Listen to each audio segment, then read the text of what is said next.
What's up, y'all? It's your girl Sakina, and I'm back for another review. This is my review for Love and Marriage Huntsville. This is season 2, episode 19.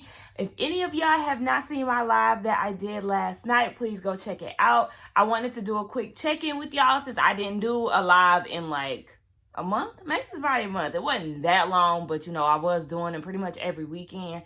But yeah, I had to take a step back for a little bit. So yes, check out the last live. We had a good time. Shout out to everybody who was in the live with me last night. Shout out to everybody who gave me super chats and all that. I really appreciate that. But yes, anyway, let's get into the review.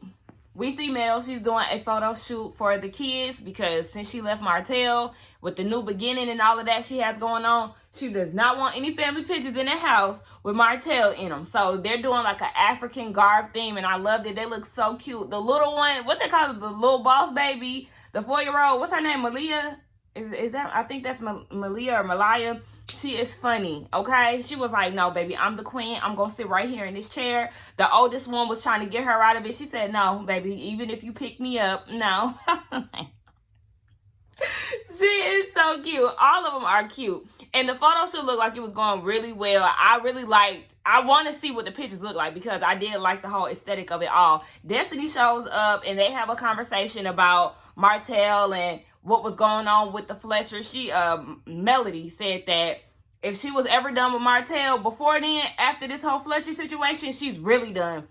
And Destiny was saying, you know, he tells me and a lot of other people that he wants you back and all of this, but he's showing otherwise. And Mel was like, you know what, I ain't really got time for all of that. Like, I done been through a whole bunch. Don't get me wrong. I understand that he has to create a new normal and he's losing a lot. So I understand where he's coming from. But baby, seek therapy, okay? Because one thing about it, she's not coming back. Destiny was like, well, you know, talking about the new baby and all that. Mel was like, now hold on, wait now. We worried about the present. We ain't thinking about the past nor the future, okay? She's trying to get what's going on together right now. I said, okay, listen, I wouldn't even be letting that side baby worry me. No disrespect to the baby because, you know, the baby don't have nothing to do with this. But I wouldn't let the baby stress me out because, yeah, you do you over there and I'm going to do me over here. We finally see Dr. Francis. Martel done finally took his ass over to therapy. And I've been wondering, like, okay, is he continuing his therapy sessions? Because, baby, you need them. I feel like Dr. Francis is a truth teller. And that's the reason why Martel has not been going to him, because he's the one that's going to hold that mirror up to Martel's face. Dr. Francis said that Martel had been reaching out to him, leaving him messages. But when Dr. Francis will return the call, he wouldn't call him back. And he said basically because he's afraid to open up and tell him what he really got going on and how much chaos and confusion he done caused. So he told him, like, yeah, you know, I've been going through a lot. The whole divorce situation, I feel like I do need to talk to you about it. I feel like my family has been ripped apart. Yes, I still have my children, but as far as his new lifestyle is different for him. And he said that sometimes he cries about it, okay? Sometimes I cry. Shout out to Eric Benet. But, yeah, honey, that's it. And I just feel like, Martel, it's your fault. And you're crying because you realize that you fucked up. You thought that you could just go and have a 5-year relationship with another woman and that it was just going to be okay. And on top of that, have a baby with her. Like, yeah, it's just shit on top of shit. How much can somebody take? Like, for real. I'm glad Mel is leaving him, like we said before. But it's just like, sir, I don't know what the hell you thought this was going to be. Martel started talking about how his needs wasn't met and how Mel wasn't giving him attention. She stopped complimenting him. I said, see, you be sounding like a bitch because at the end of the day, you just wanted your ego stroked. And it's just like, okay. Anyway, that's what led him to cheating, because she was withholding these things because she had the ability to do these things that he needed, but she wasn't. So she was just basically withholding it. And that's the reason why he went and cheated. Now, Dr. Francis was saying, I mean, although she was able to do these things for you and was withholding these things, that does not give you the right to go out and cheat on her. So then Martel goes and says, well, basically, he enjoyed the chaos. I said, see, he likes drama. We all know that he likes drama. He feeds off of that shit like a bitch boy. So, yeah, they start talking about oranges or this analogy with oranges, basically saying that Mel has oranges, but this other woman has oranges too, but you know, she's willing to give her oranges away or whatever the case. They both got oranges, but he like her oranges a little bit more because they sweet. Ariane's oranges. And basically, he's just saying that, yeah, both of these women, Mel started to try to step her pussy up, basically. And so then he went back home, but then he started missing Ariane's oranges. So basically, he started to get torn in between the two. And it was just a whole bunch of mess, as we already seen air out on the first season, on this season, in the media. It's a whole bunch of BS that's going on with the three of them. So, Martel goes and says if he could go back, there was nothing that he would do differently. So you have zero regret, and you feel like it's okay. You feel as if there's no consequences to this, because you feel like you will have there will be nothing you would do different. So you really don't want your family back. You really don't feel bad for the things that you've done. That's what it's saying. And I'm glad that Mel finally picked up and left you, because you're getting exactly what you deserve, fuck boy. So then he goes in his confessional and says that he was being loyal to two women. Loyal? That's the word that you would choose? Do you know what loyalty means? You were messing with two women. You were not being loyal to neither one of them. What the hell are you talking about, Martel? That's what I'm saying. Like, what are you talking about? So then he said too, like, over at Ariane's house, his needs are being met.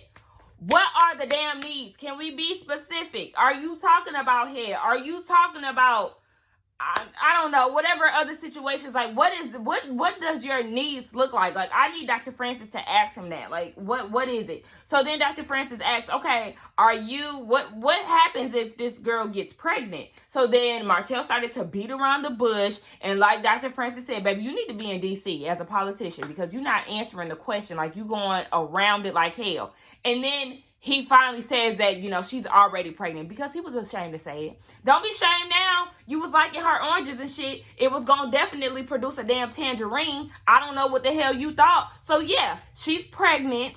And Dr. Francis was saying, you know, this does not make you a bad man or a bad person. I said, okay. It's more so what you do versus who you are. So basically, Dr. Francis was telling him, you just need to be a good example for your children, raise them up right so they can see you for who you are and not what you've done.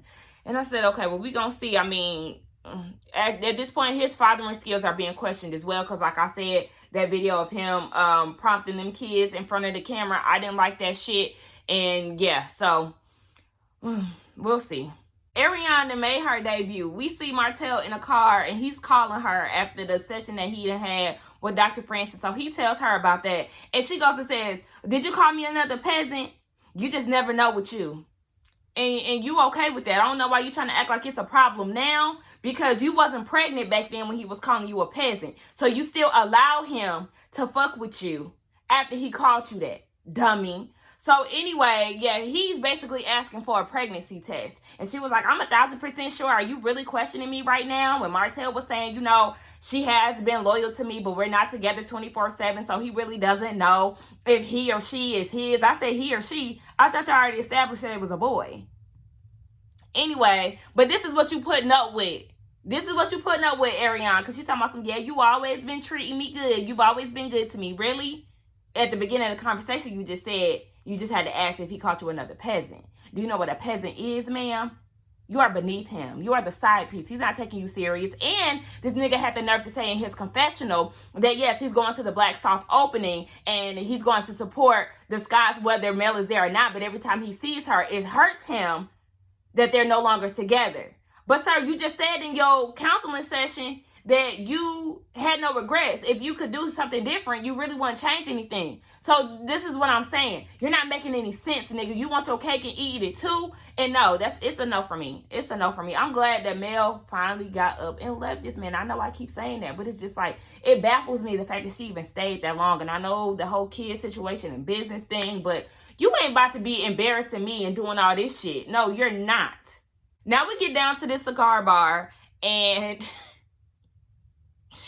I forgot to mention, everybody was talking about this picture of Tasha last episode and how it didn't look good. Now, I missed that. I don't know if I just had my head down. I looked away for a quick second or something, so I didn't see it. But I did see a little bit of it in this scene right here. And I was like, yeah, I see what y'all talk about. Because, like, Tisha, who you think you is? Is this bar one and you supposed to be Cynthia Bailey? Cause no ma'am. No ma'am. But okay, y'all might want to rethink that picture. Anyway, we see Martel get there and they're exchanging pleasantries and all of that. Marcel said that Miss Wanda and Martel mama, thick as thieves, they besties. And I was like, really? How so when she had all this shit to say about your grandkids and your son? No, ma'am, I wouldn't be in cahoots with Wanda raggedy ass. So anyway, speaking of that, they brought up Jaelyns' whole situation, his graduation party, and Martel decided to apologize for disrespecting Miss Wanda. And Tisha's like, okay, I like this new 2020 Martel. You know, she eating it up, and she eating it up in her confessional too. And I with myself, no, okay, we would rather see change behavior. Okay, you can apologize all day, but if the actions behind it don't match, then what we really here to talk about? I say hello because one thing about it, oh, I don't know who that is. One thing about it, Tisha is trying to be on the side of Martel because he's beefing with Mel and she is too. Because the Fletchers walk in, the funeral director, Chris and his wife, they show up and, you know, they was pretty much like, yeah, you was saying some disrespectful shit down at the house. They weren't even mad that she vandalized their backyard because, you know, they understood more so the wife. I can't remember her name. But they was asking, the Scotts was asking what was going on. So Martel was saying, you know, I was saying a bit of my truth. And basically she couldn't handle it. And here come Tisha raggedy ass. Oh, well, I mean, it's good that you speaking your truth. You got to speak your truth. I said, it's real funny how you siding with him. You siding with him because, like I said, he is against Mel. Now, if you were still friends with Mel, I highly doubt that you would be going up for Martel. Like, you so fake and phony, bitch. Like, I understand. Yes, you need to get your truths out in order to resolve any issues that people have. However, we already know that Martel is known to lie. So I can't really sit here and go to war for him or go on his side of the truth or whatever because this nigga lies so much. It's just like, okay, when are you actually being for real? One thing I'm going to say, I really love seeing Black people dressed up. Everybody looks so good. Everybody looks so good. But we see Destiny gets there. Kimmy and Marcel, or Keisha and Marcel. Kimmy and Maurice are on the way there, and they let us know that Jaelyns is going to be starting his general manager position tonight. So then Mel gets there, and she's there with her brother Marcus. And she goes aside and says hey to everybody. And now she's saying, hey, we see Martel. He was like, what the hell was that? But he wanted to speak to Mel. And she was like, hey. Hey, Tisha, you know, went in for the hug over there. Like, okay, pay him dust because we not on it tonight. So I'm confused now because I see Kimmy and Maurice talking to Jaelyns about, you know, him doing his debut. But he was saying that he had a little mishap the other day. He didn't have a server, so he had to step in and serve. I was like, okay, because I was waiting on him to say that. I said, well, you ain't have no server. Were you the server? Okay, because that's what you got to do in them type of positions. You're going to have to lead by example, just like Maurice said. And he answered the question right, but I'm confused because I thought his debut was today, not the other day. Y'all get y'all shit together because it's not making sense. Tisha want to be the bigger person all of a sudden, and she pulls Mel over to the side. Now, I'm going to say, Mel, I was not really feeling your outfit. It's the sequence on top of the fur. It's just a lot going on. But nonetheless, Tisha want to talk to her and, you know, let the past be the past. You know, she realizes that she messed up the vibe down on the day trip. So she wants to apologize. And I'm with Mel. Baby, I'm amused because what has changed all of a sudden? Well, of course, we know the reason why Tisha's mind changed is because of Marcel. This is not something that she came up with on her own because had Marcel sided with her, she wouldn't have apologized. She would have thought that she was in the right. But, you know, her husband had to be the logical one in the situation. So now all of a sudden she has changed and she's trying to make it seem like she's the one who has done some reflecting. No, that was all Marcel. But nonetheless, I'm with Mel, honey. We done been down this road before with the apologies and moving on. So we can only be hopeful. But, child, you know how I feel about Tisha. I don't see it for her at all. Everybody goes outside for this big reveal, and I was kind of confused because I was like, what reveal? I mean, this is soft opening. What else can we be shown outside? Is this Sweet 16 and we about to see somebody pull up in a Rolls Royce? Like, what is it? But anyway, they do a reveal basically talking about, you know, the comeback group and all of this, generational wealth, all of that. So they pull out a mural, or not pull out, but like, you know, do the Drake down of a mural of the next generation of Scott boys. And I'm with Destiny. Where are the girls? Because, yeah, men can lead, but so can women. And Mel said, yes, we already know Marcel is very sexist, and here it is. It's poking out. Obviously, the men in the family. And the sister Millie, did you advocate for the daughters? Tisha, did you advocate for the daughters? Kimmy, did you advocate for the daughters? Because we need to know, like, yeah, why aren't the girls up there? That's I don't like that. I'm sorry, y'all. It's about 11:30, and I ain't ate yet. No, it's 11:44. But nonetheless, y'all like crackers, go ahead and get these. They're good as hell. Some people might not like them though. But anyway, we see that Marcus decides to pull Martel to the side to talk about their previous conversation. He basically wanted to clear the air to let him know that he didn't want to come off nasty or negative towards Martel. But I'm going to tell you, Marcus, you definitely came with the shits. You was not on your pleasant shit when you came down to that Halloween event. I'm going to tell you that right now. So, I mean, you say that, but the way you went about it wasn't the nicest. So, basically, remember Martel said that Marcus just came around? Apparently, he's been around for 13 years. That's not just. That's longer than your kid's been around. You ain't got no 13-year-old kid. So, what are you talking about? Anyway, yeah. They're apart. They were trying to, you know, get their differences to the side. But then they got into the conversation of Marcus and his lifestyle. Basically, Martel is saying that, yeah, the kids have been around husband and wife for all this time. Now they're spending a lot of time with Marcus, and they're being exposed to husband and husband. And that's not what he wants for his kids. It's not about what you want for your kids. If one of your kids is gay, then that you just gonna have to accept that shit. And if not, then that's when we really gonna question your fathering skills, okay? Because it's not about what you want for your kids. It's about what's best for your kids. For them to live in their truth, that would be best for them. Like, shut the fuck up. And I'm with Marcus. So what you trying to say, that what I do in my life is wrong? I ain't never been to jail. I am a retired teacher. I am a sanctified preacher, despite me being a part of the community. So what are you talking about? What a part of me is wrong? Hello? What? No, for real. What a part of me is wrong? I need you to answer that, because you're trying to act like my lifestyle isn't a problem, but that's exactly what you're saying. That's not what you want for your kids, because that don't sit right with you. Shout out to Mel, okay? Nigga, their foundation is built on husband and wife. So what are you talking about? You worried about their foundation and how it's not fully developed yet. Okay, well, also think about this broken family that you've caused, okay? Let's talk about that. You worried about their foundation. Were you worried about the foundation when you was breaking it up? You was breaking up the family? He talking about something. No, our family ain't broke up because of me, or whatever he said. He said it was her fault because it was out. Oh, so forget about you cheating for 5 years with multiple women, okay? And then having a baby with the main side bitch, with the orange. See? He can't take accountability. He want to try to blame Mel for putting it out there. It's not about what was put out there, bitch. It's about the actions that brought y'all here. The fuck? Then we get this same old song with Retaliating Tale trying to tell Mel about how you was doing this and you was doing that, and it wasn't just only me. Like, always retaliating. That's why I call his ass Retaliating Tale. Always worried about somebody else instead of taking accountability for the shit that he's caused. So like Mel said, yeah, you worried about the wrong things. You don't need to be worried about Marcus. You need to worry about what your children have seen and heard from you.